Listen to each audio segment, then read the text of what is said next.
নমস্কার বন্ধুরা, আমাদের চ্যানেলে তোমাদের সকলকে স্বাগত জানাই। আজকে আমরা তোমাদের জন্য নিয়ে এসেছি একজন বিখ্যাত আমেরিকান লেখিকা জেন ইয়েলেনের লেখা একটি বিখ্যাত ছোট গল্প, দ্য উইন্ড ক্যাপ। জেন ইয়েলেনের জন্ম 1939 সালে।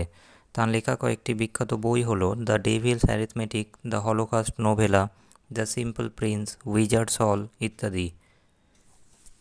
চলো তাহলে আর দেরি না করে আমরা শুনে নিই আজকের আমাদের আলোচ্য ছোট গল্প, দ্য উইন্ড ক্যাপ। এককালে একটি ছেলে ছিল যে নাবিক হতে চাইতো, কিন্তু তার মা তাকে সমুদ্রে যেতে দিতেন না। বাছা নাবিকের কাজের তুমি কি জানো, তিনি বলতেন। তুমি কৃষকের ছেলে, তুমি ঋতুদের আবর্তন আর মাটির গন্ধ জানো, কিন্তু তুমি সমুদ্রকে জানো না। ওই ছেলেটি, যার নাম ছিল জন, সে সবসময়ই তার মায়ের কথা শুনত। তাই সে বিষণ্ণ হৃদয়ে সমুদ্রের কথা আর না বলে তার খামারের কাজে নেমে পড়ল। একদিন সে লাঙল চালাচ্ছিল। কাদার একটা দলার উপর একটা ছোট্ট সবুজ কচ্ছপকে সে প্রায় মারিয়ে ফেলেছিল। সে কচ্ছপটাকে উপরে তুলল, তার মাথার উপরে বসালো, যেখানে সে জানতো ওটা নিরাপদে থাকবে। তার লাঙল চালানোর কাজ শেষ হলো যখন জন কচ্ছপটাকে তার মাথা থেকে পেড়ে আনলো। অত্যন্ত আশ্চর্য হয়ে সে দেখল যে ওটা একটা ছোট্ট সবুজ পরিমাণব হয়ে গিয়েছে, যে তার তালুর উপর দাঁড়িয়ে আছে আর তাকে অভিবাদন জানাচ্ছে। আমি তোমার দয়ালু প্রকৃতির জন্য তোমাকে ধন্যবাদ জানাই। তোমার মনের ইচ্ছার কথা আমাকে বলো, আর আমি তা মঞ্জুর করব আমার প্রাণ বাঁচানোর জন্য, পরিমাণবটা বলল। জন প্রতিবাদন জানালো, কিন্তু কিছু বলল না। যদিও তার মন আনচান করছিল সমুদ্রে যাওয়ার জন্য, সে তার ইচ্ছা প্রকাশ করল না। পরিমাণবটা মনের কথা পড়তে পারত সহজেই, তাই সে বলল, আমি দেখতে পাচ্ছি তুমি সমুদ্রে পাড়ি দিতে চাও। জনের অভিব্যক্তি তার হয়ে উত্তর দিয়ে দিল, তুমি যেহেতু আমাকে তোমার মাথায় একটা টুপির মতো বসিয়েছিলে আমাকে নিরাপদে রাখার জন্যে, আমি তোমাকে বিনিময়ে অন্য এক ধরনের টুপি দেব, যে ধরনের টুপি নাবিকরা সব থেকে বেশি আকাঙ্ক্ষা করে, একটা হাওয়ায় ভরা টুপি। কিন্তু সাবধান, কোনো মানুষের হাত টুপিটাকে কোনো দিন খুলতে পারবে না। তারপর চোখের পলকে একটা ডোরাকাটা টুপি রেখে দিয়ে পরিমাণবটি উধাও হয়ে গেল। ছেলে মানুষজন টুপিটা মাথায় গলালো আর ঘরে ছুটল মাকে বলতে, হাওয়া টুপিটার থেকে ভালো কিছু হবে না, তিনি বললেন। কিন্তু ছেলেটি মায়ের কোনো হুঁশিয়ারি শুনতে রাজি নয়। পরের দিনই নাবিকের টুপি পরে সে ছুটল সমুদ্রের দিকে। একটা জাহাজ তীরের কাছে নোঙর ফেলে দাঁড়িয়েছিল দেখে সে ক্যাপ্টেনকে অনুরোধ করলো তাকে সঙ্গে নেওয়ার জন্য। এভাবে শুরু হলো তার প্রথম সমুদ্র যাত্রা। হলো কি, পরিমাণবটা যেমন বলেছিল হাওয়া টুপিটা তেমনই কাজ করলো, কিন্তু সেই একটা শর্ত বজায় থাকলো। এখন শর্তটা ছিল মন্দ আর ভালো দুই। মন্দ এই জন্য যে জন তার টুপিটা না তার ক্যাপ্টেনের সামনে খুলতে পারতো না শোবার সময়ে, আর ভালো কারণ টুপিটা না সে হারিয়ে ফেলবে, আর সেটা তার কাছ থেকে চুরি করা যাবে না। যেহেতু নাবিকদের যা দরকার তা হচ্ছে হাওয়া, আর জন ছিল হাওয়ার যোগানদার, সে অচিরেই খুব জনপ্রিয় হয়ে উঠেছিল। সে যখন টুপিটাকে বাঁকাতো সে হাজির করতে পারত পূর্বের হাওয়া আর পশ্চিমের হাওয়া। টুপিটাকে সে উত্তরের এবং দক্ষিণের হাওয়া ডাকতেও ঘোরাতে পারত। ক্যাপ্টেন তাই তার মহামূল্যবান নাবিকটিকে কখনো ছাড়েননি, আর তাকে ডাঙায় ফিরতে দেননি।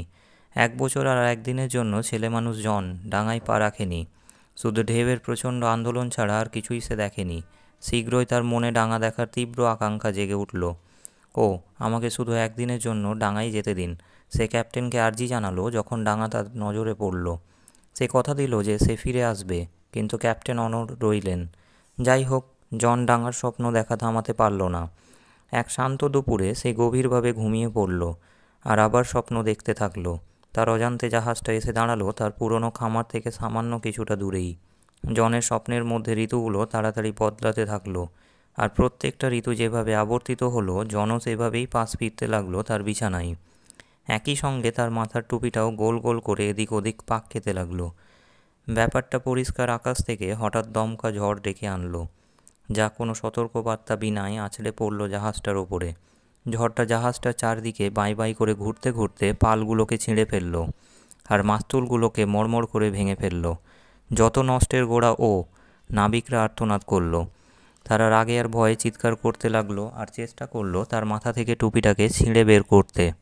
যাই হোক, নাবিকরা সেটা পারল না, কারণ ওটা ছিল জাদু টুপি। ওরা ওটাকে টানাটানি করলো আর বেঁকালো, আর তাই ঝড়টা পরিণত হলো একটি প্রচণ্ড প্রাকৃতিক দুর্যোগে, তাদের দেখা সব থেকে জোরালো দুর্যোগ। ক্যাপ্টেন তার লোকজনদেরকে আদেশ দিলেন জনকে তার সামনে হাজির করতে। রাগের চোটে তিনি জনকে তার ডোরাকাটা টুপির প্রান্ত ধরে 3বার ঘোরালেন আর সমুদ্রে সজোরে ছুঁড়ে ফেলে দিলেন। কিন্তু টুপির মারফত ডেকে আনা বাতাসের ঝাপটাগুলো জাহাজটাকে 3বার বনবন করে ঘুরিয়ে দিল। জন যখন ঢেউয়ের তলায় গিয়ে পড়ল, টুপিটা তার মাথা থেকে খুলে গেল। অবিলম্বে ঝড় থেমে গেল আর জন সাঁতার দিয়ে তীরে এসে উঠল। তার পেছনে পেছনে ভেসে এলো টুপিটা। সে যখন ডাঙায় পৌঁছালো, জন টুপিটাকে তুলে নিল আর ছুটল ঘরে, তার মায়ের কাছে, তার খামারে। আবার শীতকালে যখন ক্ষেতের ওপরে ভারী বরফ জমল, সে সমুদ্রের স্বপ্ন দেখতে শুরু করলো। জন আলমারির কাছে গেল, জাদু টুপিটাকে বের করলো আর সেটার দিকে তাকিয়ে থাকলো বেশ কিছুক্ষণের জন্য। তার জামাই সেটাকে গুঁজে নিয়ে সে ছুটে খেতে চলে গেল। সে হাওয়া টুপিটাকে একটা পাথরের নিচে রাখলো, যেখানে সে জানতো পরিমাণব সেটাকে খুঁজে পাবে। তারপর সে আবার সমুদ্রের জন্য বেরিয়ে পড়ল। জন তার বাকি জীবনের বছরের অর্ধেকটা সময় কাটাতো জাহাজে আর অর্ধেকটা তীরে, যতদিন না সে মালিক হলো তার নিজের নৌকার আর 100 একর কৃষি জমির। সেই থেকে তাকে সবাই চিনত ক্যাপ্টেন টার্টল বলে, কারণ সে জলে যতটা স্বাচ্ছন্দ্যে থাকতো ততটাই থাকতো ডাঙায়। এই ছিল জেন ইয়েলেনের লেখা বিখ্যাত ছোট গল্প দ্য উইন্ড ক্যাপের লাইন বাই লাইন বঙ্গানুবাদ। যদি ভিডিওটি তোমাদের ভালো লেগে থাকে তাহলে ভিডিওটিকে লাইক, শেয়ার ও চ্যানেলটিকে সাবস্ক্রাইব করতে ভুলবে না। জুড়ে থাকো এভাবেই আমাদের চ্যানেলের সাথে। ধন্যবাদ।